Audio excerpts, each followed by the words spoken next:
I am Indy Neidell, and this is Out of the Foxholes, where I sit here in my chair of infinite knowledge and answer all your questions about the Second World War.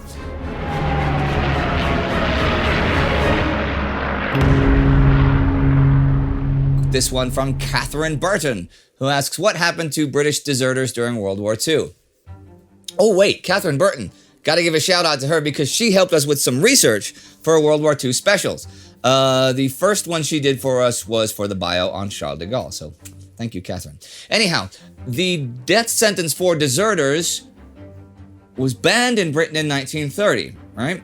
During the Great War, 306 British and Commonwealth soldiers were executed for desertion or cowardice, but public opinion starts to turn when scientific research reveals the traumatic psychological effects of trench warfare. So the death sentence is abandoned, and many great war deserters are pardoned, some of them posthumously though.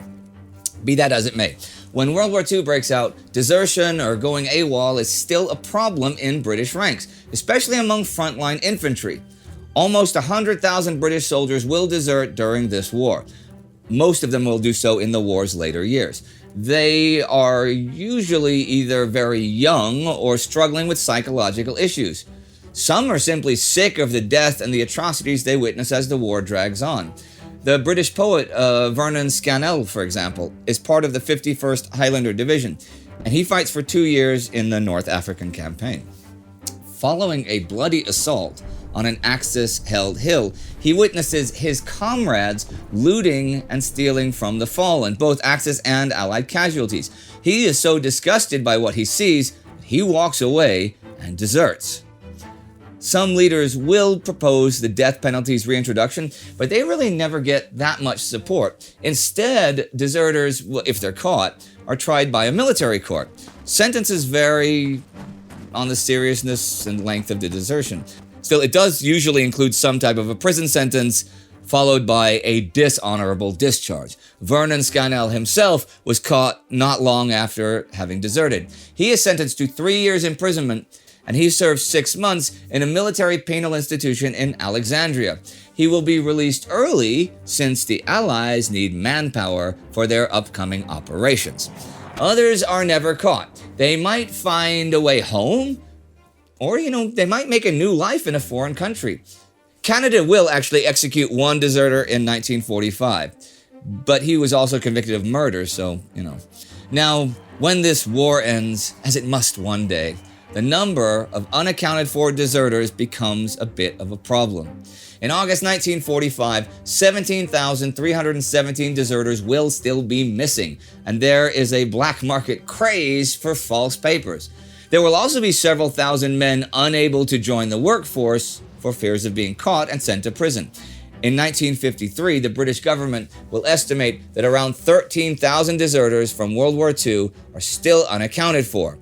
And in an effort to repatriate them back into society, Prime Minister Winston Churchill will pardon them all.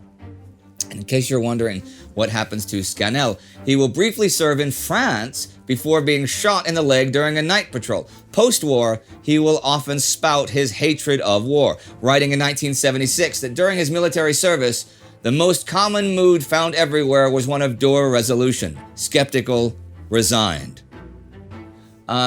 Justice Tam asks, were there any sword fights between the Japanese and Chinese soldiers during the Second Sino-Japanese War? Okay, a lot of soldiers from the Chinese Nationalist Army are actually issued with dadao, which is roughly translated as big knife. These are swords. They have a long history in China, dating back to at least the Imperial dynasties. It's kind of similar to a machete, and you can hold it with either one or two hands. And they are very cheap to produce, and they can be pretty deadly in hand-to-hand combat. The scarcity of weapons and ammunition in the Chinese armies means that with the issuing of the dadao, no soldier is unarmed. Plus, it has a big psychological effect. As American Marines will learn later in the war, facing a charge of sword-wielding soldiers can be truly terrifying. Despite this, Chinese commanders know that the ancient swords are no match for well-equipped soldiers in the Japanese army, so they never employ them in the actual battle planning. Things are a bit different for the unconventional Chinese guerrillas. Militias operating behind enemy lines have little access to reliable firearms, so the Dadao becomes a primary weapon. A common tactic is to sneak up on a Japanese camp at night and wreak havoc because the Dadao is silent, unlike firearms. So a lot of damage can be done before the Japanese are alerted, and the Chinese can sneak away without making a sound. This tactic proves pretty effective, and with many Japanese units continually being attacked and raided, they take heavy casualties and they get zero rest. In other instances, guerrilla forces ambush Japanese marching columns from bushes and trees to engage them in hand-to-hand combat. As for the Japanese, only officers carry swords. These elegant and professional gunto swords are based on traditional designs from the samurai era, but are now mostly mass-produced. All Japanese officers are required to carry this sword, and they're usually much more skilled with them than their Chinese counterparts. They're also more brutal, beheading and executing Chinese POWs and civilians. But did the Dadao and the gunto ever go up against each other in open combat? Well, yes, they did. During fighting for the Lower Yangtze in 1937, we have sources describing the use of the Dadao and the gunto in battle. Japanese newspapers are also full of propaganda articles of heroic Japanese officers fighting it out with sword-wielding Chinese soldiers. Obviously, some of these are likely fabricated, while others exaggerated, but they suggest that sword fights must have taken place. Why didn't Adolf Hitler use gas in battle during World War II? The Treaty of Versailles banned Germany from manufacturing or importing chemical weapons, and in 1925, Germany signs the Geneva Protocol against the use of poison gas in warfare. But since when does Adolf Hitler care about international treaties?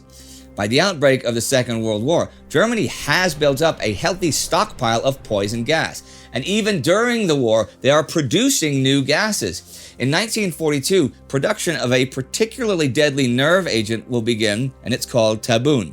It enters the victim's body through the eyes, first causing him to lose control of his bodily fluids, and then rendering him unconscious. Depending on the amount, the gas kills between 1 and 10 minutes. By 1943, the Nazis will have 12,500 tons of taboon ready to be loaded in shells and bombs.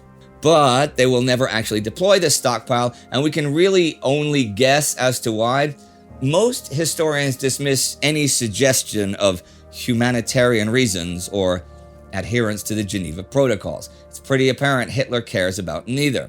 Some do say that Hitler's own time as a soldier during the Great War influenced his decision. Hitler had been temporarily blinded by gas in October 1918, which supposedly discourages him from using poison gases in combat against enemies. Once this war is over and the leaders of the Nazi regime are tried at Nuremberg, Hermann Goering will be asked about them not using poison gas, and he'll give two reasons: the lack of horse gas masks and the fear of retaliation.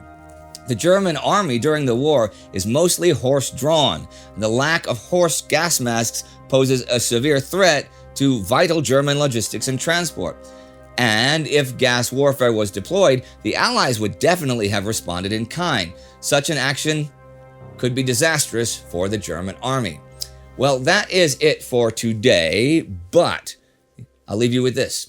The Japanese did employ gas against the Chinese. You can watch our Between Two Wars episode on the Second Sino-Japanese War if you'd like to know more about that right here. And if you have a good question for Out of the Foxholes yourself, you can post it at community.timegoes.tv. community.timegoes.tv. And please support our war effort so I can continue sitting here in the chair of infinite knowledge and making more of these fantastic episodes. You can do that by signing up for the Time Ghost Army at patreon.com or timegoes.tv. And do not forget to subscribe and ring that bell. And the four of us that are sitting in this room, you guys say, see you next time. See you next time. See you next time.